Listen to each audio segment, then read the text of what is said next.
We are live. What's up, Ian? A little change of scenery today. We're actually talking to each other since we are in our office. Yeah, I don't know if anybody can actually tell that we are in your office because the way we got all these cameras set up, we literally spent the last, at least hour and a half trying to set this whole studio up. But we are working on new big things to make this podcast go to the next level, and that's really our overall goal. And we're up in our game. And the reason why is no better time to talk about the topic that we have today, which is a really, really fun and exciting topic for me because it's something that I think about and I try to implement on a regular basis, and I know you do as well.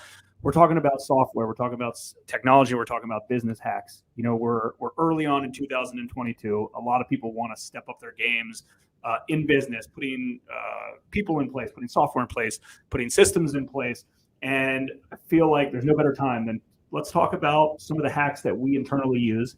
We each obviously run different businesses. I'm Jason from Money Bankers, Ian from Equity Warehouse, and let's kind of go through. We have very different businesses, so we have, it's funny because they're different businesses, but they're kind of the same, right? They're trying to spit out cash flow, and they're in the real estate niche. That's what they have in common, although we have separate strategies. Exactly, and I think that's like where the common denominator becomes is that everybody has a different widget, but in the end, you're running it through the machine, and ultimately, you're becoming an asset manager, right? Like, you really need to start to think at that level rather than too many guys and gals get so caught up in like the day-to-day operations. And I think that's where a lot of people like start to lose sight of what your true job is, and it's to create cash flow and returns. I mean, at least that's what my business is, 100%. And that's what your business is, even though you lend money and we invest in assets. Yeah, and some people get caught up on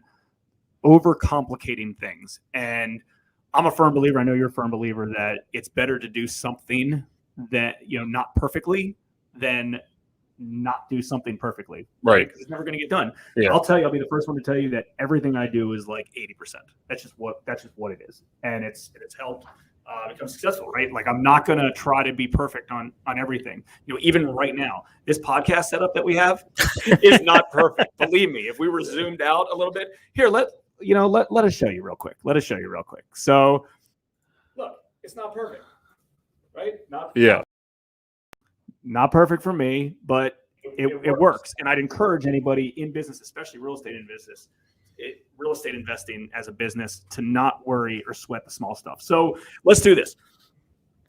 Should we start with like broad business tools and software we use, like the Googles of the world? Sure. Or should we dive into individual software that we use for our businesses? I think the best way to ask it is like, where do you natively live every single day? Like, when you're the first thing you do when you wake up in the morning, like, and you want to get a glimpse of what your business is doing, where do you think you jump to first? Dude, that's easy because everything we do inside our business is geared inside Google, the Google applications, between Gmail to calendars to Google Drive to Google Docs, Excels, to surveys. Like, literally everything is. Now, I'm not servicing loans through Gmail. We'll talk about that over how we're doing that, but everything we do is inside the Gmail platform. And for the most part, it's a free platform. Yeah, we pay on a per user basis a small fee because we have additional features that we utilize, but everything's through the Google platform. I've tried to build out our own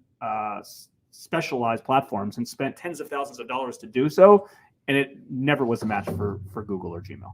Yeah, no, definitely. And for me, for like where we live, I would say the most important thing to me, and I want to get a quick glimpse of what our business is on a daily basis, is I skip over AppFolio, I skip over Storage, I skip over all the management software, and I go right to QuickBooks.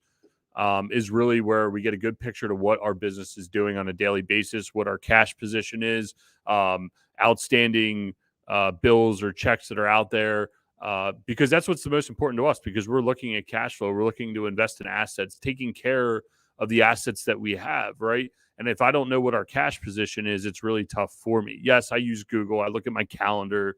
We have a little bit more fluid schedule, say, than what Jason and Chris have over at Hard Money Bankers. Our schedule's a little more fluid. So Google's not my go-to, but really QuickBooks for us, and understanding the cash flow side of things for us gives me the best glimpse of our business. Yeah, no, that makes sense. And again, we both have partners, we both have employees and staff. My partner, Chris, he lives in some of our banking accounts. He is more of a CFO type of role. Yep. So he's living more in our servicing software, which we'll talk about here, in a second, like how we use and how we manage it. But he's looking at more money, like day-to-day money stuff. Right. I'm looking at it more on pipelines and trails. And I've got everything built out, like our loan origination system inside Google Sheets. I've had it set up that I'm doing, Excel spreadsheets and pipelines. Yeah. When things come in, we use Infusionsoft as our CRM, as our lead flow. So if someone goes to our website, fills out a contact us form, loan application, everything filters through that. But I'm not living inside of it because it's a little too complicated to do so. It's just collecting things and doing drip campaigns and autoresponders behind the scene. It's getting sent to me in real time.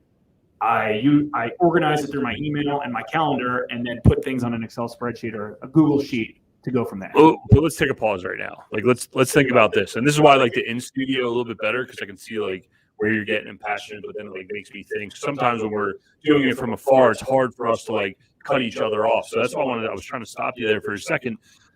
I think you need to give everybody a picture of how long it took you to set that up. Like, what did it take for you to stop and say, okay, man, like this isn't right in my process. Like I got to find something to resolve this in there. Like I think everybody's too much like, I need Infusionsoft. For the longest time, you were telling me to get on Infusionsoft. I don't need Infusionsoft, Jason. I don't need it. Finally, one day I need it. I'm like, now I get why I need it, right? Like, those are the different things of like, number one, what was like your pushover point to jump on that type of software? And number two, like, how many years of like culmination of this is to get to where you are today to have a streamlined process? Well, I think a lot of people are very unorganized inside their businesses, right? Sometimes just because they're personality type. You have I personality type, and I've got some I too. And I typically is like, you don't sweat the details. It's just you figure it out. Got to get it done. But on the other side of that, if you're over analytical, then you're a spreadsheet junkie. Right. You're analyzing everything that doesn't freaking matter to begin with.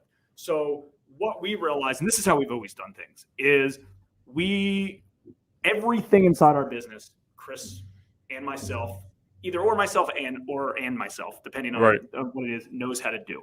That's just how we are wired. That's how we've done it. We didn't hire someone to be like, hey, learn marketing for me, learn accounting, learn this, learn that. We didn't have that. We did it ourselves internally, and then we outsourced it, hired, automated it after the fact. So it was one of those things that it was like, hey, we're getting tons of leads in. We used to use Aweber in 2007, 2008 when we started, right? Aweber doesn't have the tools that an Infusionsoft has, something like that. So we used to use like native.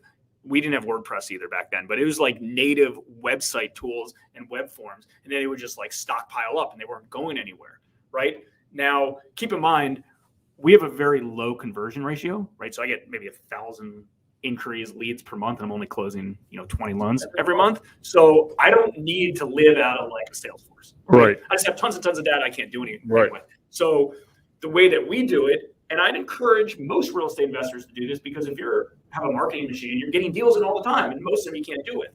So 90% of them go into 100% of them go into a drip campaign, right? Everybody goes into Infusionsoft and they get dripped based on the state they came in, some fields that they filled out, interest levels, right? So they're automatically going in there, and then I pluck the 10% that have legs, and those are the ones that I put into Google Sheets. Right. Well, when you're building this whole thing out, like, well, what came first? What came second? Like, this wasn't just like, I'm going to come up with this massive like lead gen system and then just create this massive drip campaign, and I'm like God's gift to marketing. Like, what did it? How much trial and error did you go down to make this right? A ton, right? It's just like everything. Like, you don't know what you don't know, and typically until it becomes overwhelming, and you can't do it themselves. So before, what would happen is we had like these native web forms. And what I mean by that is someone would go to our website, they'd fill out a form, and it would get emailed to me. I would take those and I would data input them into some sort of like autoresponder campaign. Right. That's how it comes. You were manually doing it at first. I was manually doing and I didn't know tech stuff. I learned HTML. I learned some basic design stuff. I learned a lot of stuff just because out of necessity. We didn't have any money when we started this company. Right. And like what we do now is very different than what we did before. There's time, money, right? Before we had no money, we had lots of time. Now we have more money and we have less time on what we do. So, I'll give you an example. The other day I was I was trying to figure out ways to automate some social media stuff. I paid for it. I didn't just try. I paid for it. And then, by the way, that was funny because every day it's like, yo, I just paid for this new thing. I paid for this new thing. Dude, we're talking about like $10, $75. I'm like, dude, you really just paid for all that crap? He's like, yeah. And I'm like, man, I paid so cheap. Like I pulled out the credit card and I paid for different ones just to try it because I couldn't get the full version for the free trial. I paid for it. Then I ended up canceling it. Right. But like I would have never done that before. Right. I would have never done that before. So like we always started, like we had very, very, very little overhead at the beginning because we didn't have the money for the overhead. And I'd encourage that for people. Like you got to get creative and you got to get kind of down and dirty yourself. And I know a lot of people don't like hearing that, but it takes freaking time. Like I've put my 10,000 hours into some like stupid stuff. Like if something's broken on the back end of like a website, I shouldn't know how to fix that. But like I had to because I didn't have, I know, number one, you don't even know what questions to ask, right? So I don't know. I kind of just learned all that stuff early on and well, some of it's instant. Yeah, and some of it's instant gratification. And the other part is you can't afford some of the people that you really, really want to do.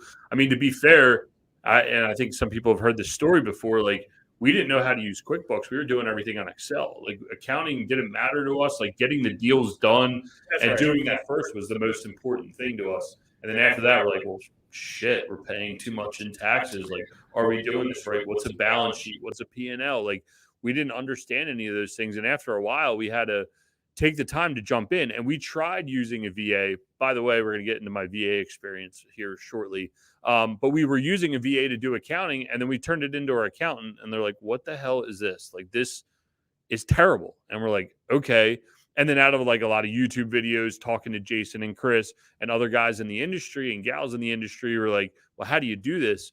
And trial and error. And yeah, we paid the accountant a little bit, but we couldn't afford to pay the accountant to fully bookkeep. We finally figured out how to do it ourselves.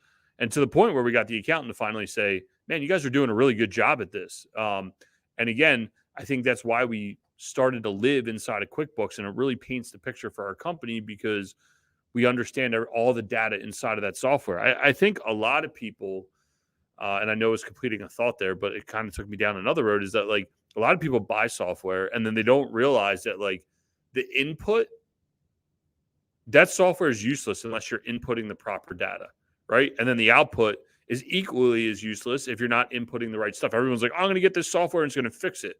Well, no, it's not going to fix it. Like Jason was talking about the social media stuff that we're both kind of trying to figure out and do, and we're working together on it.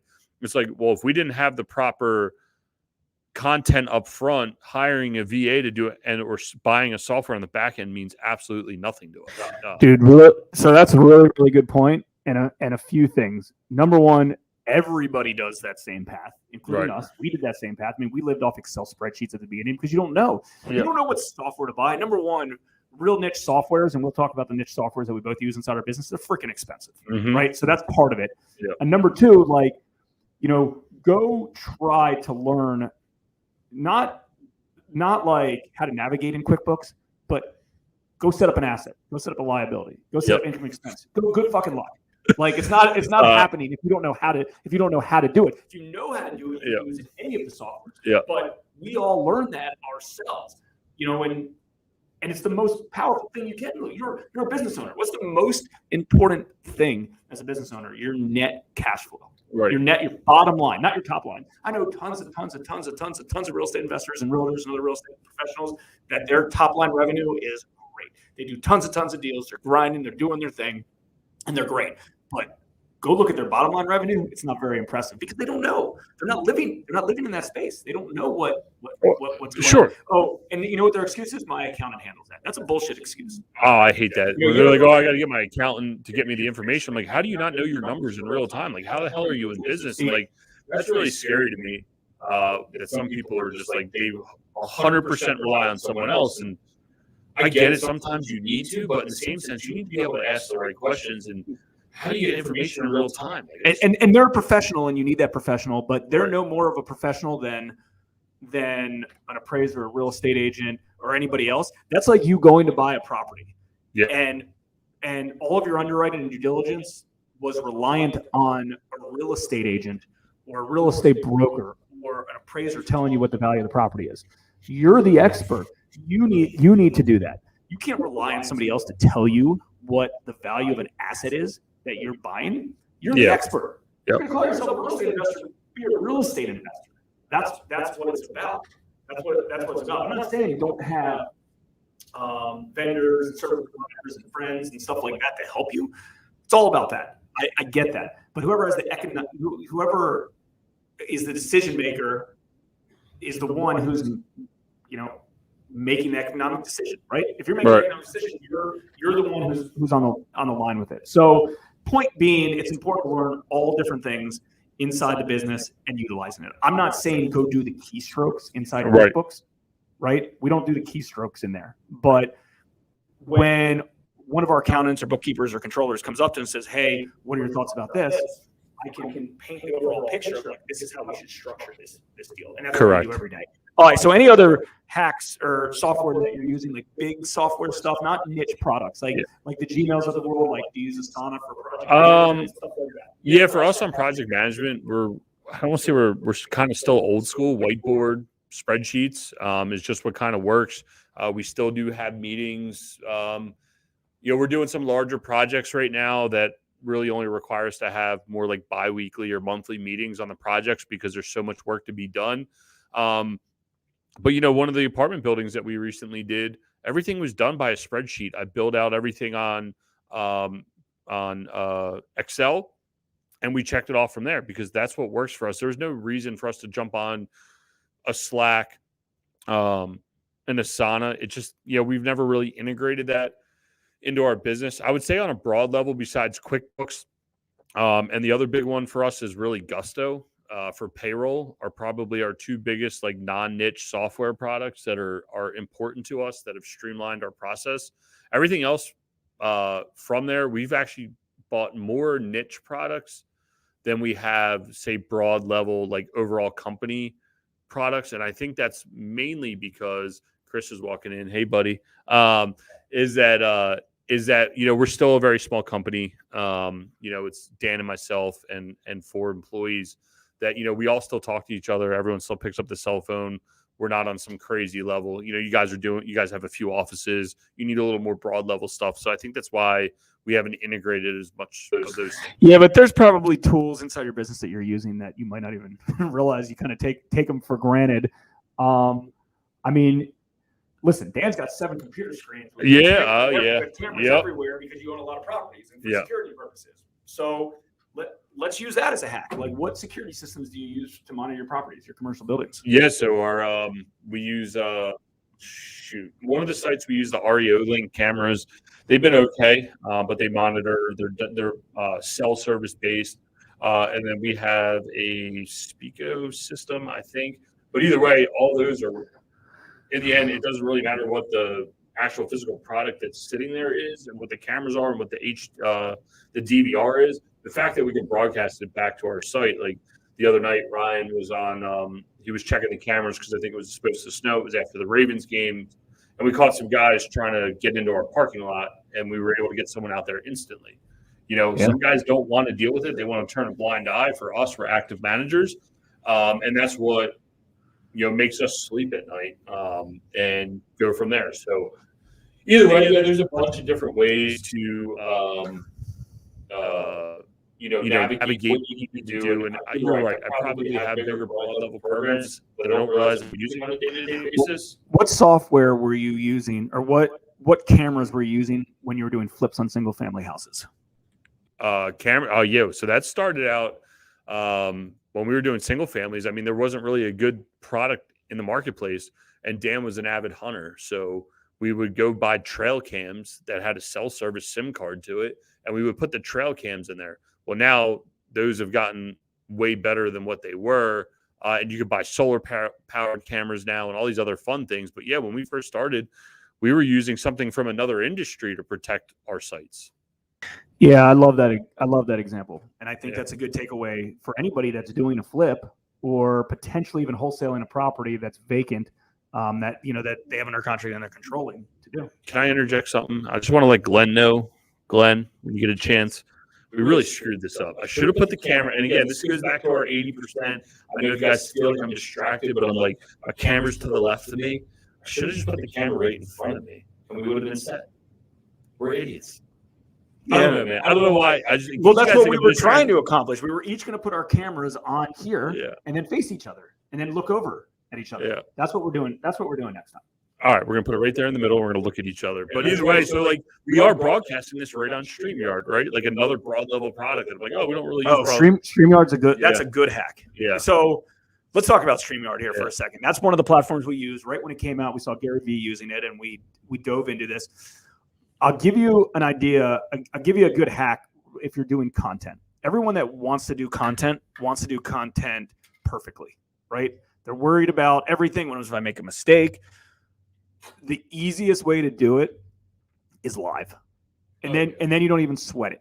And if you use a platform like StreamYard, which is the one that we're recording on now, you can automatically post to Facebook and to YouTube and to LinkedIn. And, if you're techie, you can even, change that. You can change that up and be more advanced. But don't worry about doing it perfect, right? People want live stuff anyways. Yep. So if I'll tell you right now that Ian and I would never be recording these podcasts, these meetup groups, these events that we're doing on a regular basis, if it didn't stream to all these different platforms, because I'm not editing this crap. I'm sending it to post-production. It costs money. It costs time. It's a pain in the neck. We record this live. Yeah. And you know what? If it's 80% good enough, great. For all I care, I think it's better than 80%. Yeah. But if it's 80%, it's still fine with me. Well, because it goes everywhere, and we don't have to think about it. Yeah, we were talking about it the other week. We're like, all right, let's set up a podcast studio. We're going to do this, and then like we can rip down the videos and do this. And we're like, shit, that's work. We're not going to do it, right? And it's not that we don't want to do the work. Our highest, best use of time is to find cash flowing assets, whether it's hard money loans or physical assets for us. They're like, if we got to do all that, it's just not going to happen. And then the podcast isn't fun to us. And again, we like getting on here and talking to everybody and coming up with other ideas and helping other people to be like, hey, man, this is what works for us. And just being able to get on, fire the mics up and go. As soon as you put any kind of complication behind it, you're probably not going to do it. And I think that's the case with everything inside people's businesses. Everyone wants to overthink shit. Well, yeah, right. I mean, think about WeVideo. WeVideo is another great example. I used to never do any content videos, and I've been a little lackadaisical recently because I haven't been out side of the goddamn office. That's a whole nother story. But dude, just going on recording a few videos, sticking it into WeVideo, it's all built there for you rather than doing some like massive the thought to buying Premiere, Adobe, whatever the big one is. It's expensive, and you know how hard that is to use? Yeah, no way. I won't do it. I looked at it one time and said, hell. No. Everything's inexpensive these days, and the quality is really, really good. So you don't have an excuse on that. And it doesn't matter what side of real estate you're in. You can be a small private lender. You can have a big real estate portfolio. You can be an appraiser. You can be a real estate agent. You got to be doing some sort of content. And if it's not for lead gen purposes, it's for credibility purposes, right? If you are raising capital, you need credibility, right? And the more eyeballs you have, the better. Yeah. But at the very least, you need something professional. Especially in this day and age. Yeah. Like you need video. You need stuff out there, and it's not hard. Like personally, I'll speak for myself. I'm not Ian, but like I don't really love doing these videos, but they're effective, right? Oh, they're fun. Yeah, I mean, look, and they're easy. They're easy and they're fun, right? And again, this all came out of us saying, well, we have these phone conversations every day. Like, let's bring it to the market. But I think what you're trying to say is not that they're not fun for you to do. That as soon as they become complicated, and we're starting to add some complexity to it because we're trying to take it to the next level. Now it's starting to become like work, and now we get a little nervous. Like, oh shit, I got to do this, I got to do that. And like, it's still hard. I'm probably way more outgoing than Jason is. Just it's my personality. It's still tough as shit to get on camera and talk, you know. And but you're talking about something that you know about. I'm not saying go BS. It's like public speaking, right? Yeah. As long as it's a topic that you're comfortable with and you know stuff with, and hopefully as a real estate investor you do know about real estate investing. Let's leave this point. One thing. I've been following a realtor lately who should be on camera. Yep. I'm not going to try to say if it's a he or she. But anyways, as I talk, so if I don't slip. But this particular person has been doing a good amount of content that I followed lately. And to be honest, it's not great content, but they're doing the content. They are doing the content. And because they're doing the content, they're getting eyeballs and building credibility and getting a base. And they're going to grow their business just because they're doing the content. And, you know, I would suggest to them it should be a little bit more valuable to somebody instead of just tooting their horn. But the point is they're doing content and they're visible in their credibility. If we were talking about, you don't even know if we're talking about the same person. The same person, but I spoke to another realtor and they said, you know what? I don't care. I got some guy out of Towson who wanted to start a video company. So we're doing a test run. I'm paying that person on a monthly basis and I'm just doing it. I was like, yeah, it's a great idea. I said, by the way, reels are the hottest thing. Shorts and reels are the hottest thing. Yeah. Start cutting down your videos. And they were like, yo, what a great idea. Didn't even think about it. But like, again, if we never did this podcast, we couldn't do our shorts and reels and we couldn't have the exposure that we do. And yeah, we still sweat. Like when I post a reel, I'm like, Jay got one. He's like, oh yeah, what's up? I'm like, got 4,000 views. I'm like, still get pumped up. But then I also get pissed when there's only 90 views. And here's the thing with all social that has to be tracked. And people are like, that's not for me. It's too overwhelming. I don't know how to do it. Well, you got to wrap your brain around something that you will do. Right. Everyone tells me all the time, it's like, oh, you should do this. You should do this. But like, I'm not going to do that. I want to do something that I'm going to consistently do. Like if someone, and at one point, maybe we'll show some behind the scenes of both of our content plans because they're both fucking built out and developed and awesome badass. And we're doing them solely. And if someone watched what we were doing, they're like, how are you guys doing this yourself with nobody else? For the most part. And we have this, very inexpensive video editor overseas that's obviously a separate one that has both been helping us. But like, it's legit daily content that's very, very easy because we put a system in place to wrap our brain, and we were able to wrap our brain around it so it's not overwhelming. And that's what it is with everything. Everything inside business should not be too overwhelming. You got to put a good system in place. You got to learn it yourself. It was extremely heavy lifting on the front end. Everything's heavy lifting on the front end. But after it's set up, it should be very, very automated. Yeah, I mean, talking about the shorts and reels, and I'll get in my VA experience because I've never really had good ones. But Jay was talking. He's like, well, I'm just going to cut down the videos myself. I'm like, dude, what are you doing? He's like, yeah, it's only like 15 minutes. I'm like, dude, there's no way this lasts. I think what it'll last you maybe like a week. And you're like, all right, we got to. Dude, I never cut any videos myself. You did. You did one or two. Bullshit. Which one? The one where you had the music behind them. You cut those videos down. Yeah, but that was different. So that wasn't a long form podcast, though. That wasn't like. Oh, okay. Right? Fair enough. No, I did do one myself because. But what was tough is, we were utilizing. I mean, this is a good life lesson as well or a business lesson. And I was talking to Glenn about this the other day that like we each went through.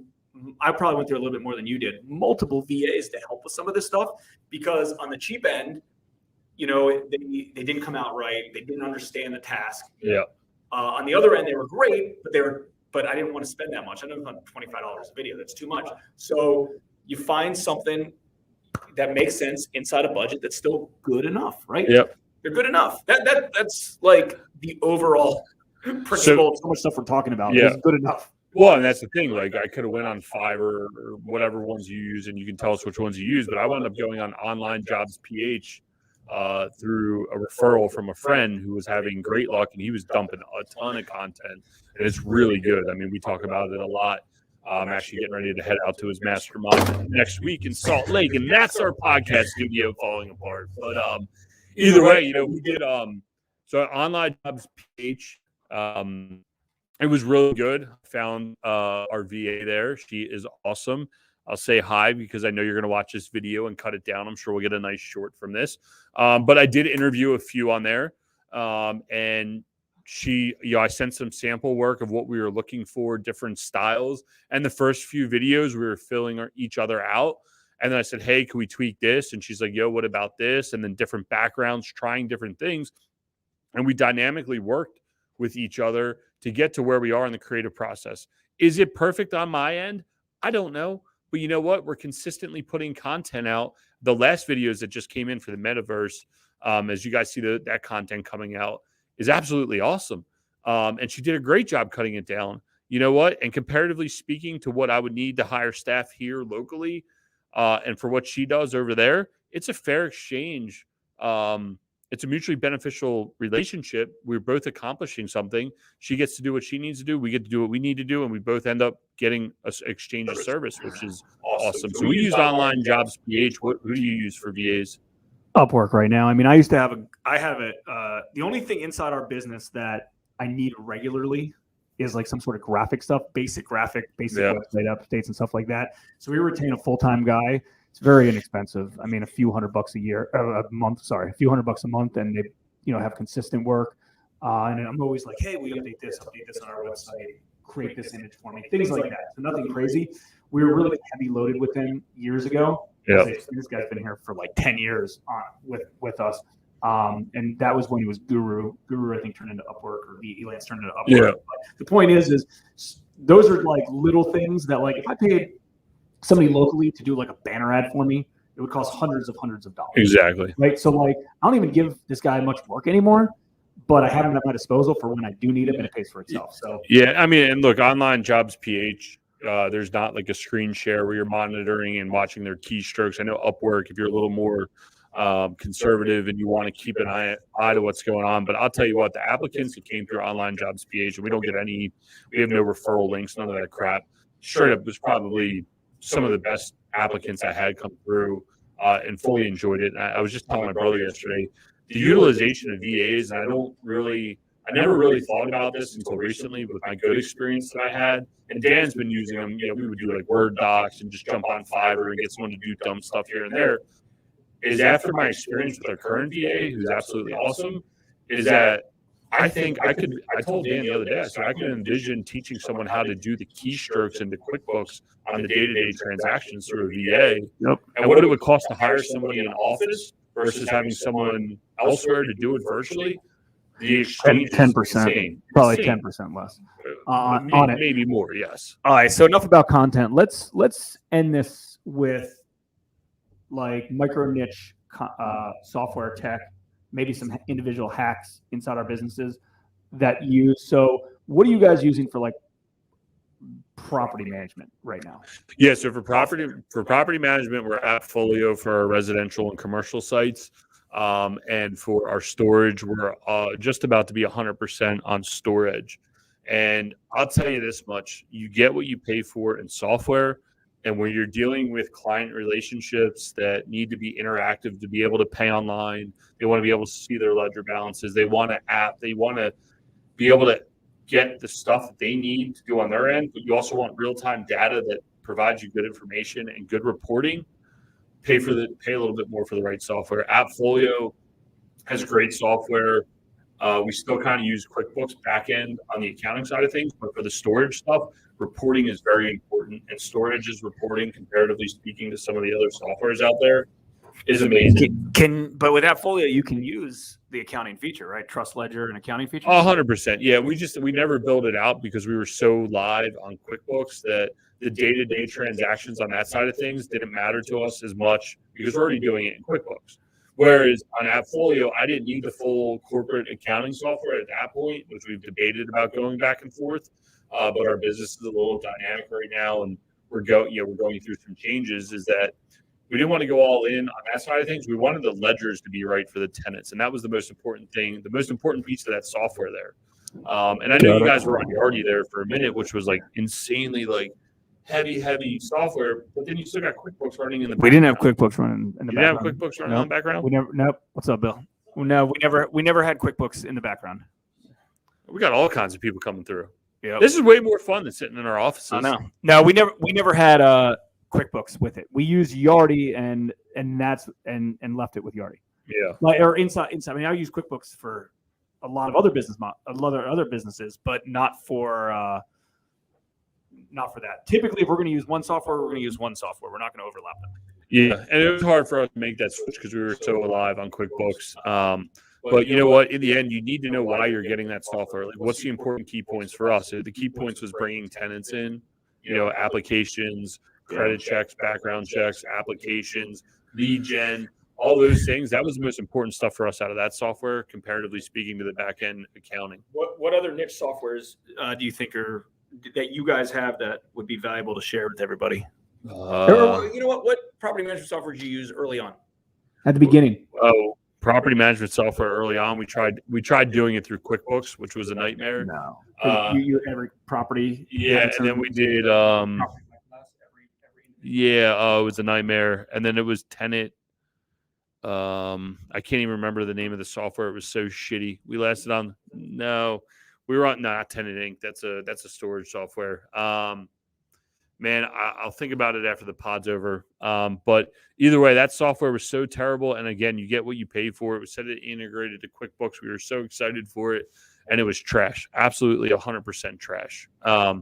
So then from there, we wound up on Appfolio because we said, you know what? If we're going to grow our portfolio, we need to have the right accounting and information in front of us to be able to grow. And would you recommend spending the money up front to do it the right way that you can grow into, or do it small and grow into it? And I'll give you my there's two sides of this.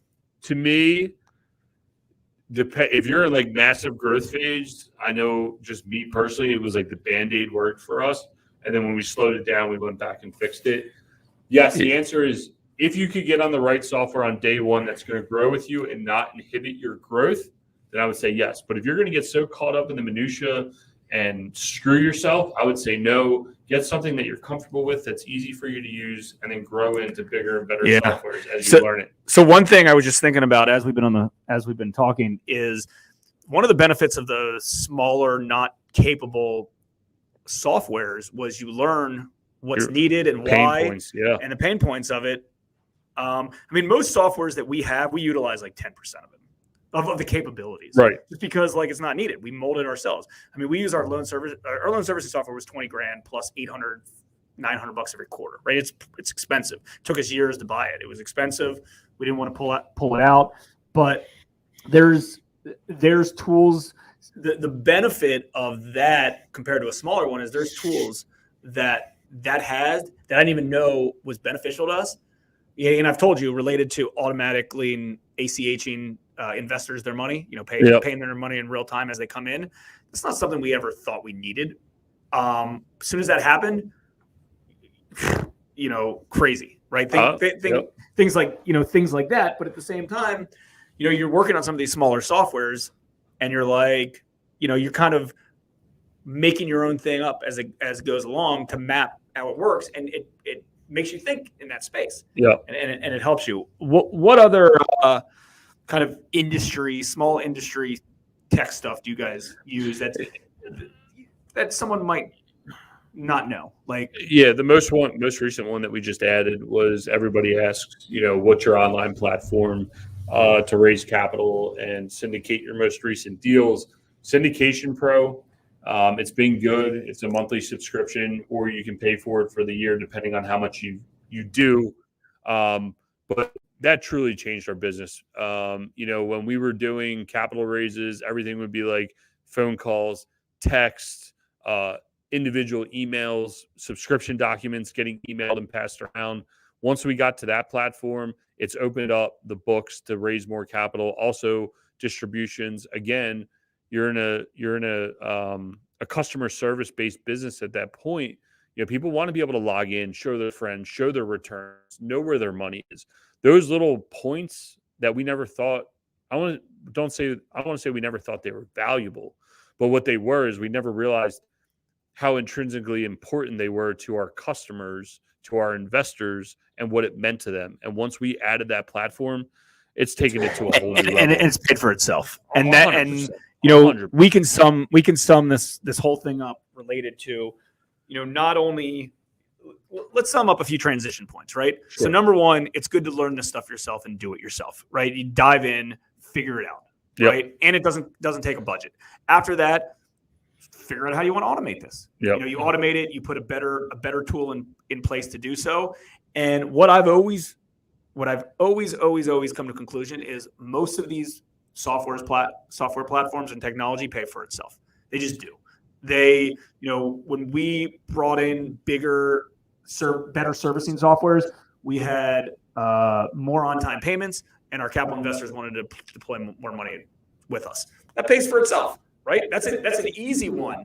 Yeah, and I think that goes back to, though, the transition and one of the key takeaways for me is if you don't know what you want to input into the software 100%. or what the output that you want from is, you can't get to that point, right? So Dude, crap in, crap out. yeah, exactly. All these softwares aren't going to be like, oh, go take this off this particular document and put it in here. And that's where I think Excel spreadsheets and Word docs and Google Docs or whatever the heck you're on, some people start cheating themselves. They don't hold themselves accountable. Whereas if you have a software and you're paying, we're paying $300-400 a month for some of these property management softwares, maybe even more. So, that's a real bill, dude. Like, you better utilize it. If I had 2 tips of advice for smaller real estate investors, because typically most of our audience is smaller real estate investors that are flipping a few deals a year, right? They're buying a few deals a year, maybe residential real estate or storage or something, right? They're not full-blown humongous companies, right? Right. I would say 2 things to think through. Number one, doing some of the bookkeeping or accounting yourself, not overwhelming stuff, but learning it and doing it yourself and living inside that. So you see, it's like, oh shit, my expenses are a lot higher than I thought. The real money that hit my account, right? Because let's say you flip a house, wholesaler or flipper, you flip a house and you walked with $60,000 in your pocket as a flipper. Well, go really look at all those numbers. It's significantly lower than you think. Well, who wants to pay taxes on $60,000 when you only pay $40,000? Exactly. We've all learned. Exactly. So first off, let me say 2 things and then jump in. So that's the first thing, is really understanding the bookkeeping and accounting yourself. I'm not saying do all the data inputs forever, but the other side of it is, if you're raising capital or you're putting money into deals, if you're raising money or you're working with capital investors, you got to put a system in place to make sure they're getting paid timely, efficiently, the right way. I mean, there's too many private lenders out there too many real estate investors out there that are raising capital for private lenders. They're giving them money and it's like, oh, just pay me back when you loan gets paid back. No, you got to figure out a way to get in front of them and pay them over and over and make it look professional, right? Make it look professional, like you're a real operation, and they're going to want to continue to give you capital. Yep. I just literally had a conversation with an investor with another real estate investor on the way down here. I said, I understand the deal that you did, but you need to figure out a way to give consistent distributions to your investors and do catch-ups or do whatever you need to do to get them consistency. I'll leave everybody with this one piece of software that absolutely 100% changed our business over the past 12 months and allowed us to leave our W-2 jobs. Is whether you're a real estate investor or for your personal home budget, go look up YNAB. You need a budget, YNAB.com. Look up Nick True on YouTube. I don't know the guy, giving him a free shout out. 100% go look at that. You will instantly know where your money's going on a daily basis. You will have a set budget. You'll know the financial health of your company. You don't need QuickBooks. You don't need all this other crazy crap. It is a very, very simple software to understand where you are in your business, where you are, your cash position. You can even get a toolkit to add on a Google Chrome extension to see how long your money will last, how long your money's been coming in. It looks at your money. If you bring in $1 today, how long it lasts in your account. That's real information, man. You really know the financial health of your business. And again, I think that's the number one thing that real estate investors can do, whether you're getting in or you're a seasoned real estate investor, knowing your cash position, knowing the financial health of your company, and you'll be in business for longer than you can ever imagine. Yep. I 100% agree. You done being on the screen and both looking the same way? Yeah. So one of the things, well, first off, if everybody enjoyed this style of podcast, make sure you comment. We really appreciate it. If you have a system, a software, a hack that you're using inside your business, feel free to comment, share that with the community, share that with the group. As Ian and I started the show, we're doing this live in our HMB office in Columbia. And again, we're not doing everything 100%. Some of these things are 80%, but it's done. We have a camera here, we have a camera here, and we're staring at each other. But as you can see, it kind of looks like we're both looking in different ways. So I think if I looked this way, I'd be facing Ian. So we're going to get that all worked out. Definitely want some feedback from everybody. See how they like this shot. There we go. That's what our studio is set up now. Hold on, let me put this on the. That's what it looks like. And if we're working on getting this whole thing right, so either way, as you guys can see, it's all about taking action, and that's what's the most important thing you can do. Absolutely. All right, guys. Until next time, everybody.